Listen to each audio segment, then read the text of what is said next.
caderninho, né? Que eu comprei só para isso aqui.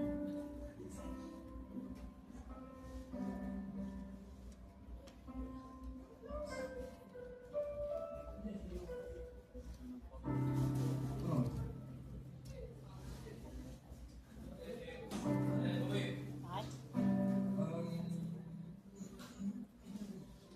Aonde? Eu vou pedir que vocês abram a Bíblia em Mateus novamente. A gente vai andar muito em Mateus. Vai ser literalmente o livro da noite. Mateus 24, 44. 4:44.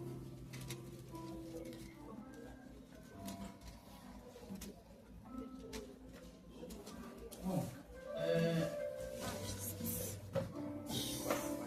eu falei na Bíblia.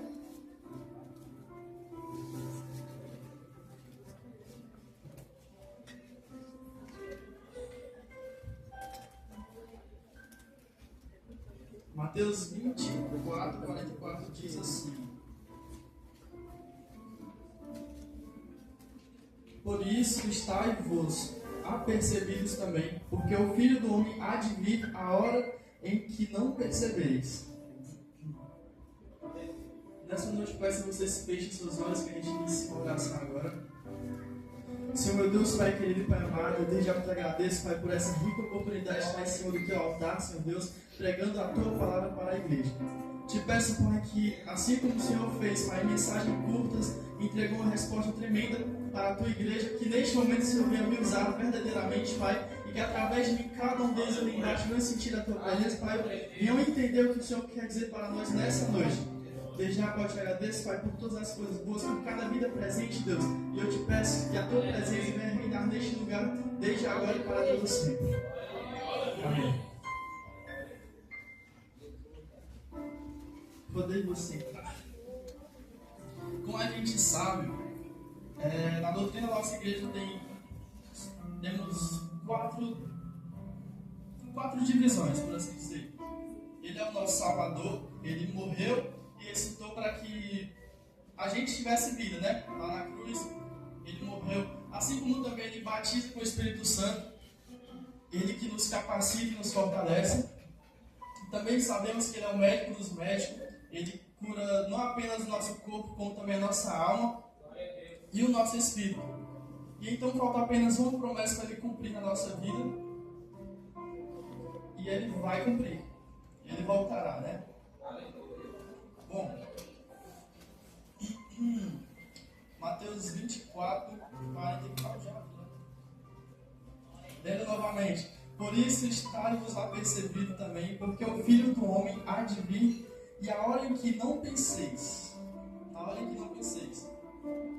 A gente tem também lá em Ezequiel 9:28. Assim também Cristo foi oferecido uma só vez em sacrifício para tirar os pecados de muitos. Depois ele aparecerá pela segunda vez, não para tirar os pecados, mas para as pessoas que estão esperando por ele. Amém? Bom, como eu disse, ele cumpriu todas as promessas, ele nasceu, ele morreu, ressuscitou novamente, ressuscitou, salvou, ele batizou muitos e ele curou muitos também. Essas promessas ele cumpriu. E então ele deixou uma última promessa para a gente, que um dia ele há de vir, que esse dia, como diz Mateus, a gente não sabe ainda quando será, mas com certeza ele vai de vir, ele há de vir. E então entra um ponto muito importante, a gente sabe que ele vai vir, mas será que a gente está pronto verdadeiramente para essa vinda dele? A gente tem em mente que será uma coisa grandiosa para todos e tudo mais, mas estamos realmente preparados para a vinda de Jesus? Eu digo, a vinda de Jesus ela não é apenas uma invenção da igreja, não foi algo que o homem criou, não foi algo que o homem começou a pensar, então ele teve a ideia de falar isso para outros e espalhar. Não é um discurso emocional também, muito menos uma metáfora, é uma promessa literal, é algo que vai realmente acontecer e que a Bíblia confirma em vários pontos.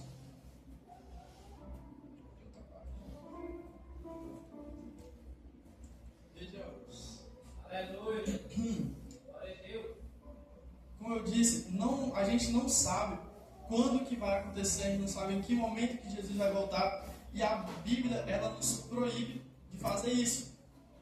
Ainda em Mateus, ela diz que nem mesmo o filho dele, nem os anjos, nem ninguém sabe que dia vai acontecer essa volta de Jesus. Apenas Deus sabe. Então, a gente não sabe quando vai acontecer, mas a gente tem alguns sinais que Deus ele deixou na Bíblia. Deu uma sede assim.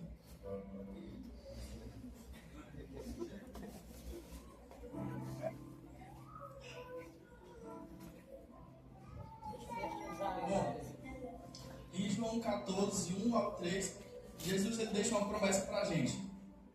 Ele prepara os discípulos, para a partida dele. Então os discípulos ficam todos lá tristes, cabisbaixos. O que eles vão fazer agora que Jesus vai partir? Então Jesus deixa uma promessa para eles de que ele vai ressuscitar, ele vai voltar. Porque eles estavam lá todos angustiados e tudo mais, com a ideia de ficar sem Jesus. Então Jesus testifica para eles, lança uma promessa para eles que ele há de vir, ele vai ressuscitar. Não, que ele vai voltar novamente. E então, lá em Atos 1, 9 a 11, tem uma confirmação dos anjos. É a garantia que após Jesus ressuscitar, ele vai subir aos céus diante dos discípulos. Ele está lá, ele ressuscitou, então na frente dos discípulos ele volta aos céus. Foi algo visível, todos os discípulos viram acontecer, todos eles presenciaram. Foi algo que foi tão claro quanto aquilo que vocês estão enxergando neste momento. Eles conseguiram ver claramente que Jesus subiu aos céus, atravessando as nuvens, e em meio a essas nuvens ele só foi sumindo conforme ele ia subindo. Foi algo literal. E, bom, a volta de Jesus ela é certa, já que ele prometeu, ela é pessoal. Você vê isso? Jesus ele não deixou dizendo, ele não falou em nenhum momento que quem ia vir seria um anjo específico, se Deus pessoalmente, ele disse que ele seria quem ia vir. Ele que ia descer, então ele pessoalmente vai fazer questão de vir aqui para buscar a gente, buscar a sua igreja. Ela é visível, assim como foi lá em Atos, quando ele subiu.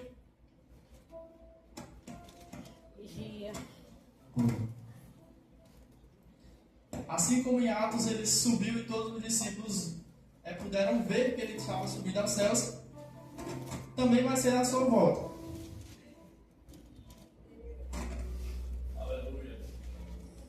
Som.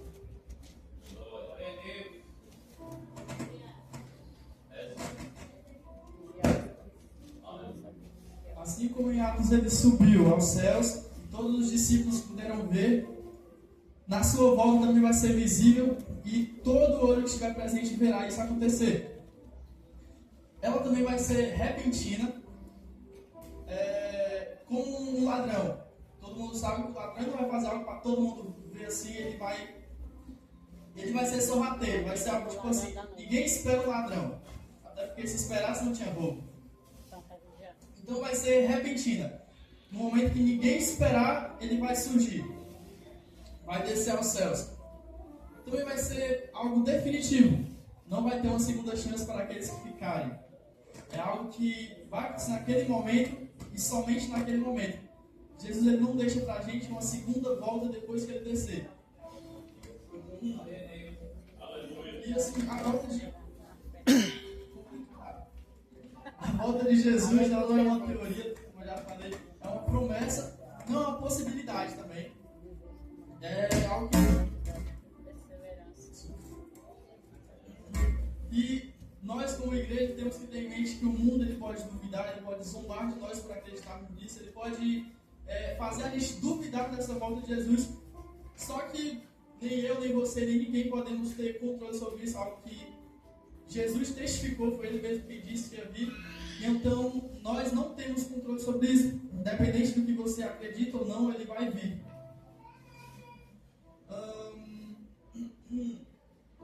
Lá em Mateus 24, 14, a igreja lê comigo. gente tem que ter em mente também que Jesus ele deixou na Bíblia uma série de sinais, de coisas que deviam acontecer antes da vida dele. Várias e várias coisas que Jesus só vai voltar depois que essas coisas se cumprirem.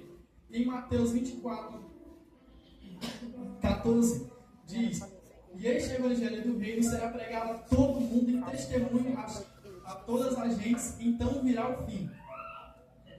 Sabendo disso, a gente tem que ter em mente já que Jesus já deixou claro que enquanto toda criatura, todo ser humano não conhecer a palavra, não tiver a oportunidade de conhecer a Ele, Ele não vai voltar.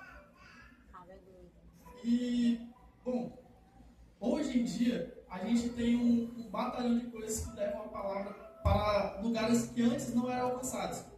A gente tem a internet, que hoje em dia é um dos meios mais usados para espalhar o Evangelho. É algo que tem por todo mundo. A gente tem os missionários, como a nossa igreja, que é uma igreja missionária, tem muitos. E através dos missionários a gente entrou em lugares que antes não eram possíveis. Assim como também a gente tem a tradução da Bíblia.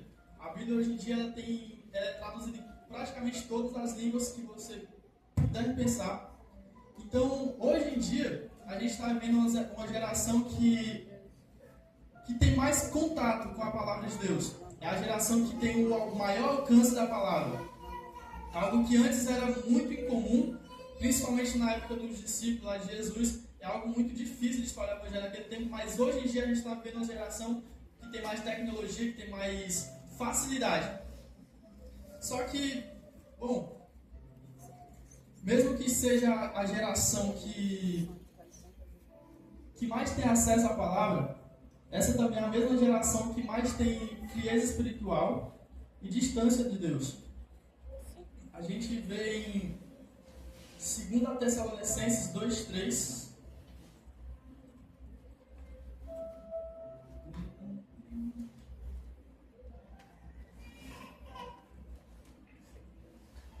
Diz assim: Ninguém de maneira alguma vos engane, porque não será assim sem que antes venha a apostasia e se manifeste o homem do pecado, o filho da perdição. O filho da perdição. Bom,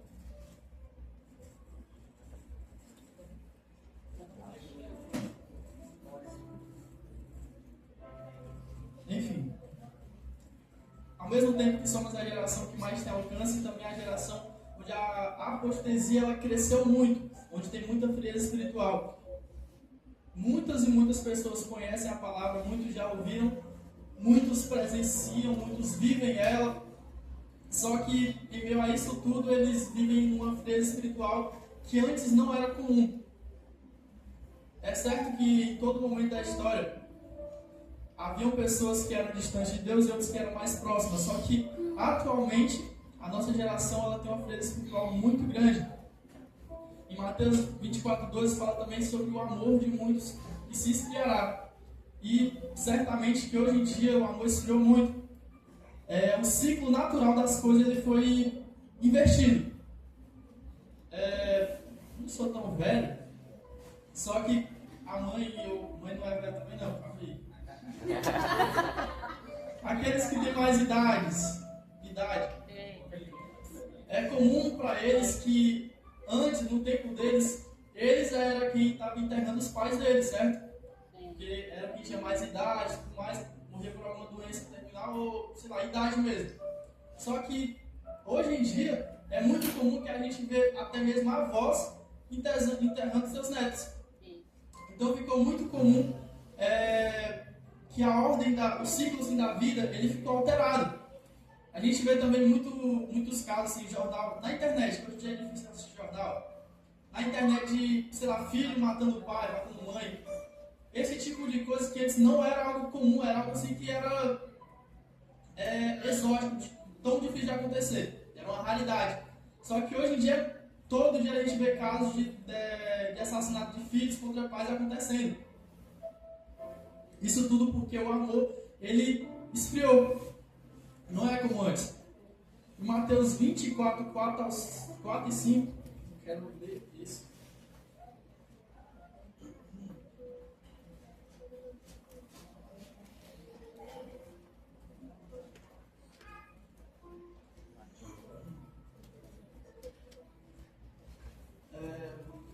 Jesus respondendo disse-lhes: acautelai-vos, que ninguém vos engane, porque muitos virão em meu nome dizendo: eu sou o Cristo, e enganarão a muitos.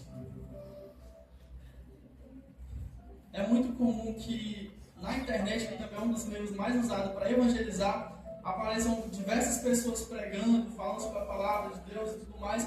Só que muitas dessas coisas são heresias, coisas que veio do homem mesmo. É certo que a Bíblia tem muito a questão do discernimento pessoal. Só que algumas pessoas levaram isso para o nível onde eles estão criando as suas próprias teorias, estão criando, como o pastor falou, suas próprias doutrinas e igrejas. E meio a isso tudo, surgem os falsos profetas, aqueles que virão dizendo que estão servindo a Cristo, estão servindo a igreja, a Jesus, que eles estão trazendo ali para você uma verdadeira palavra de salvação. Só que enquanto você acredita nisso, você está apenas caindo num engano espiritual. E então a gente percebe que os sinais eles não servem para marcar datas, nem para definir um momento exato para quando vai acontecer a vida de Jesus. Os sinais que Deus deixou na Bíblia servem apenas para despertar a igreja. Afinal, ele já foi logo dizendo que o evangelho tinha que ser pregado a todas as nações. E então surgiram os evangelistas que levavam a palavra para todo mundo. E então depois ele falou sobre a apostasia. E então nós, como igreja, devemos tomar cuidado para não cair nisso.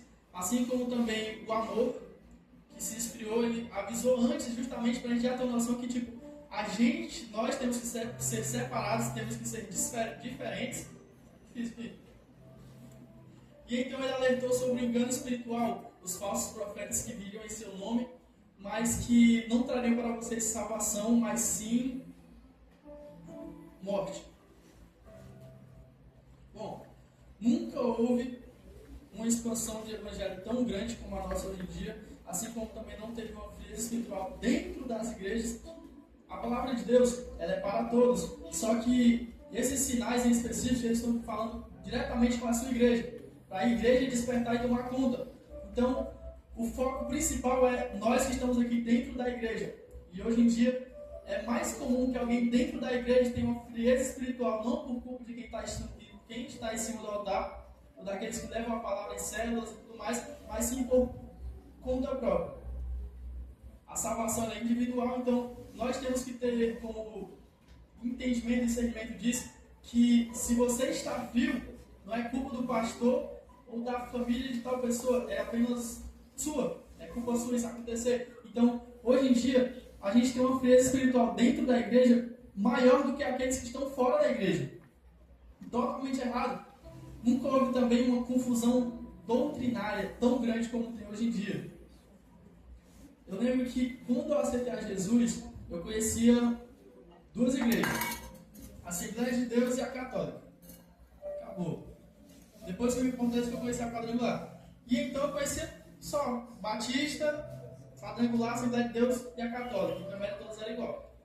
Acabou. E hoje em dia tem um batalhão de igrejas que eu não sei nem como é que funciona mais. Tem umas que são focadas em louvor, outras já são mais... tem uma que eu lembrava. Outras são mais naquela de prosperidade, pregando prosperidade para a igreja. Então, surgiram pessoas que se rebelaram contra a sua própria igreja, criaram outras doutrinas, e então tem pessoas que começaram a criar confusões entre irmãos, porque a doutrina dele é diferente da minha, e então virou uma confusão doutrinária. Nunca houve também uma pressão cultural contra a fé. Hoje em dia a internet ela retrata muito da opinião própria da pessoa, né? Tem as postagens em redes sociais e geralmente quem posta fala sobre a sua opinião, principalmente os influencers.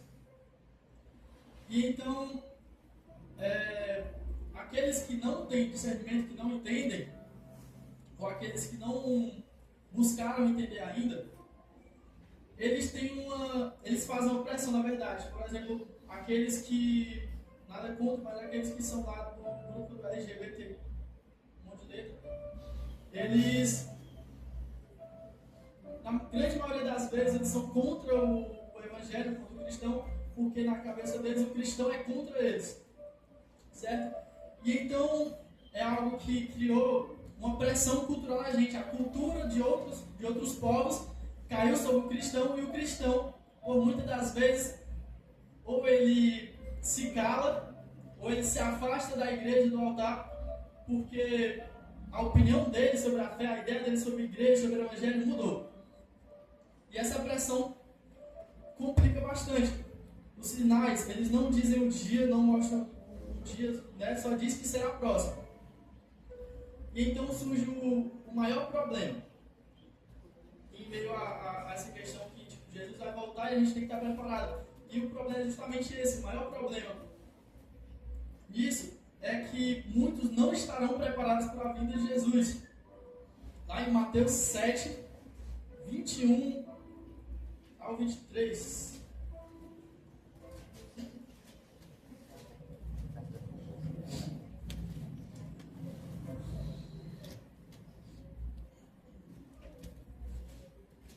Bom, é muito importante dizer que Jesus, nessa passagem, não está falando dos ateus, nem de pessoas fora da igreja, muito menos de pessoas que nunca ouviram o seu evangelho. Ele fala de pessoas que estão na igreja mesmo. Diz assim: nem todo que me diz Senhor, Senhor, entrará no reino dos céus, mas aquele que faz a vontade de meu Pai, que está nos céus. Aí continua: muitos me dirão naquele dia: Senhor, Senhor, não profetizamos nós em teu nome? E em teu nome não expulsamos demônios? E em teu nome não fizemos muitas maravilhas? E então lhes darei abertamente: nunca vos conheci, apartai-vos de mim, vós que praticais a iniquidade. Amém? Glória a Deus. Nessa passagem não está falando com os ateus, aqueles que não conhecem a palavra, aqueles que estão fora da igreja. Ele fala com a sua igreja, aqueles que estão aqui neste momento, nós. Aqueles que clamam a Deus, aqueles que dizem Senhor nas horas de dificuldade, não que seja algo errado, mas aquele que servia no altar à igreja, ou aquele que serve ainda, aqueles que profetizam, que já profetizaram, gente que tinha uma aparência de espiritualidade que não era real. É com esse que ele fala. Aqueles que faltavam com Jesus uma conversa real, algo que vem do coração, algo sincero. Aqueles que faltavam obediência, que não obedeceu realmente a Deus, e principalmente aqueles que não tinham um verdadeiro relacionamento com Cristo.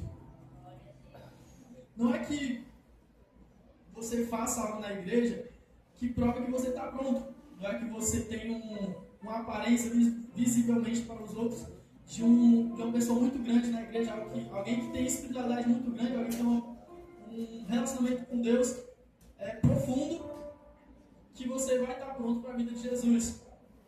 Até porque a gente vê de uma forma e Deus vê de outra.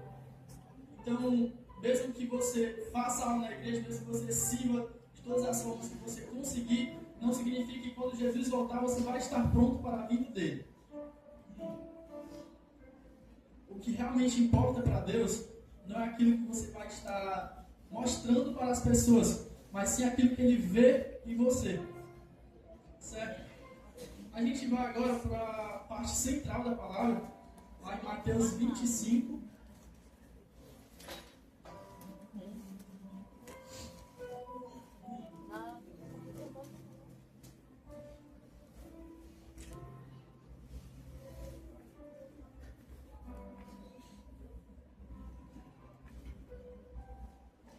Diz assim: então o reino dos céus será semelhante às 10 virgens que, tomando as suas lâmpadas, saíram ao encontro do esposo. E 5 delas eram prudentes e 5 loucas. As loucas, tomando as suas lâmpadas, não levaram azeite consigo, mas as prudentes levaram azeite em suas vasilhas com as suas lâmpadas. E tardando o esposo, tosquenejaram todas e adormeceram. Mas à meia-noite ouviu-se um clamor. Aí veio o esposo. saíres ao encontro. Então todas aquelas virgens se levantaram e prepararam as suas lâmpadas. E as loucas disseram às prudentes: dai-nos do vosso azeite, porque as nossas lâmpadas se apagaram. Mas as prudentes responderam, dizendo: não seja caso que nos falte a nós e a vós, e diante aos que vendem e comprai para vós. E tendo elas ido comprá-lo, chegou o esposo, e as que estavam preparadas entraram com ele para as bodas, e fechou-se a porta. E depois chegaram também outras virgens, dizendo: Senhor, Senhor, abre-nos. E ele respondendo disse: em verdade vos digo que não vos conheço. Vigiai, pois, porque não sabeis o dia nem a hora em que o Filho do Homem há de vir. Amém? Bom, é certo que todas as virgens dessa parábola, elas esperavam pelo noivo, certo? Prudente ou não, elas queriam o noivo, elas estavam esperando pelo noivo delas. Assim como nós também, como igreja, esperamos pelo noivo que há de vir. Só que, assim como muitos esperam também, isso mostra que, bom, todas estavam com uma expectativa muito alta, que tipo assim, vamos conseguir o nosso noivo. Assim como a igreja também tem uma expectativa que o noivo vai vir e que a gente vai poder presenciar ele descendo e vai subir com ele. Nisso é importante a gente pensar que, tipo assim, todas elas tinham uma expectativa que o noivo ia vir, só que mesmo com a expectativa alta, elas não foram. As que eram prudentes foram, é claro. As que eram loucas, elas não se prepararam o suficiente para isso, e então, mesmo com a expectativa, elas não conseguiram o seu noivo. A gente tira como isso que a expectativa ela não vai salvar nem eu, nem você, nem ninguém. Mesmo que a gente tenha uma expectativa alta, mesmo que a gente tenha um conhecimento alto. Então, o conhecimento e a expectativa ela não vai salvar ninguém. Todas elas tinham lâmpadas, assim como nós também temos a nossa adoração, temos o nosso clamor, o nosso coração. Pronto. Então elas tinham lâmpadas que representam uma aparência de fé, certo? A lâmpada representava que elas tinham a fé assim que realmente iam conseguir o noivo delas. Mas isso a gente tira como religião externa, é algo que todo mundo está vendo, assim como elas tinham lâmpadas, todo mundo podia ver a lâmpada, e então a gente tem isso em mente que é uma religião externa. Aqueles que parecem adorar verdadeiramente, aqueles que parecem clamar a Deus de todo o coração, e a gente está vendo aquilo como algo externo. A gente não sabe o que se passa no coração. A gente tem em mente que depois elas adormeceram, certo? E após elas adormecerem, elas tiveram um relaxamento. A igreja, como um todo, se ela adormece, ela também vai ter um relaxamento espiritual, certo? Se a igreja ela dorme, ela fica igual a 5 loucas que adormeceram e então perderam o tempo para ir comprar um azeite. Mas 5 delas tinham azeite. E o azeite ele representa a presença do Espírito Santo. Eu lembro que eu ouvi um louvor, o Fogadeira, tem uma ministração dele que ele diz que todo mundo vê a lamparina, mas não vê o azeite. Assim como o cristão, todo mundo vê aquilo que ele está fazendo, o que ele está falando, como ele está adorando, como ele está clamando. E a gente, muitas das vezes, principalmente quando a gente está num momento de clamor muito profundo, a gente sente assim, um conforto, um arrepio na alma, porque a forma como a pessoa está adorando é muito tremenda. Mas isso é totalmente externo, assim como uma lamparina que a gente está vendo ali. Mas a gente não sabe como é que está o azeite dessa pessoa, como é que está por dentro dela, no coração, o Espírito Santo, como ele está reinando no coração dela, se está, se não está. Da mesma forma é o azeite. O azeite é o que alimenta a lamparina, assim como o Espírito também é o que alimenta o nosso coração. O azeite, ele representa também o relacionamento com Deus. Se verdadeiramente no nosso coração a gente tem um relacionamento com Deus, a gente está com o azeite sempre queimando, certo? A gente tem uma vida de santidade e perseverança. A lâmpada, ela representa o que o homem vê e o azeite representa o que Deus vê na gente. Então, mesmo que você mesmo que alguém ele esteja lá de uma forma assim quieta, você não sabe o que está passando no coração dela. Às vezes, em gemidos inexprimíveis, a pessoa está lá em um verdadeiro clamor com Deus. Está ali nos seus limites, só basta que Jesus fala comigo, tá? Quando todos estão clamando em alto e bom tom, e aquele que está ali embaixo, ele está sendo mais tocado que aquele outro. Ele está tendo uma verdadeira conversa com Deus. E então a gente vai para o detalhe mais importante, no versículo 10, diz: e tendo elas ido comprá-lo, chegou o esposo, e as que estavam preparadas entraram com ele para as bodas, e então a porta se fechou. E esse é o ponto mais importante. Ninguém, absolutamente ninguém, se prepara para um casamento na hora que vai acontecer o casamento, certo? Até porque não tem como. Quando a pessoa vai se preparar para um casamento, ela se prepara antes, com antecedência. Principalmente para quando acontecer, quando chegar no seu casamento, ele está pronto para aquele momento. E então aqui a gente tem em mente que elas já tinham a data, já tinha o momento que os noivos iam chegar, só que elas não se prepararam como as prudentes. Elas não tiveram em mente que elas tinham que se preparar antes do momento, para que quando o noivo chegasse, ela já estivesse pronta. Assim como nós, a igreja do Senhor, temos que nos preparar de agora, até porque a gente não sabe quando ele vai vir, quando ele vai voltar. E por isso a gente tem que se preparar. A gente tem que estar como a igreja santa de Deus, que vai estar preparada e separada do mundo, para quando ele voltar a gente subir com ele. Isso não é uma metáfora, é uma realidade espiritual. Não vai ter um momento onde a gente vai ter a chance de se arrepender, como a gente tem hoje em dia, né? A gente ainda tem um momento que a gente pode se arrepender e tudo mais. Quando Jesus vir, a Bíblia relata que vai ser um piscar de olhos. Então você não vai ter tempo de ir lá se arrepender na igreja para depois subir com Jesus. Assim como não vai ter tempo de você pensar assim, decidir se você vai subir ou não. É algo definitivo. Ou vai subir ou não vai. Não vai ter tempo também. Então você não vai ter um momento de vou pensar se eu vou subir ou não com Deus. Não existe isso. A Bíblia relata que todo mundo já tem que estar pronto quando ele vir.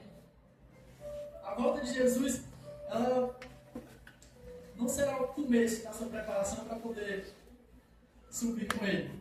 Então, quando ele vir, você já tem que estar pronto. Então, você se prepara para quando ele vir, você já está preparado. É o fim da sua preparação.